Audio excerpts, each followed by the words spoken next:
এই বুঝি আমার সৌর বাড়ি। 9 বছরের কাদম্বরীর বিয়ে হয় বিখ্যাত ঠাকুর পরিবারে। এত কালো রোগা অশিক্ষিত মেয়ে আমার যোগ্য হতে পারে না। এক চাকরের মেয়ে অন্দরমহলে ঢোকার অনুমতি পেয়েছে, এই অনেক। কি রোজ রোজ মজলিসে যান? আজ না হয় একটু আমার কাছে থাকুন না।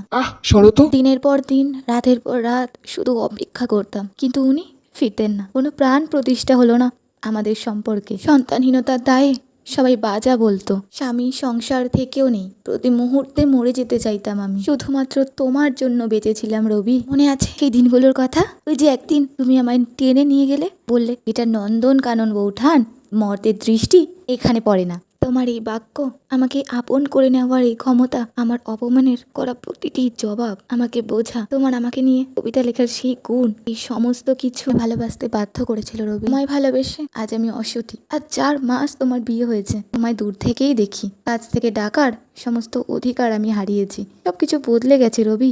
সেই সঙ্গে বদলে গেছো তুমি, বদলে গেছে আমার বাচ্চার ইচ্ছা। তোমার বিয়ের সাথে সাথেই আমি একজন বন্ধুকে হারিয়েছি। এই বাড়িতে আমার বলতে আর কেউ রইল না। তোমার দাদা, সে তো নাটকের নায়িকাদের সঙ্গে প্রেম আলাপেই ব্যস্ত। আর বাড়ির সবাই, তারা তোমাকে পছন্দই করে না। একদিন লুকিয়ে তোমার ঘরে গিয়ে দেখলাম এখন তুমি নতুন বউকে নিয়ে কবিতা লেখো। আমি আজ অতীত হয়ে গেছি রবি। আর আমাদের সেই শখের নন্দনকানন আজ শুকিয়ে গেছে পরিচর্যার অভাবে। যত্ন পেলে হয়তো বাঁচতো আরও কিছুদিন, হয়তো বাঁচতাম আমিও।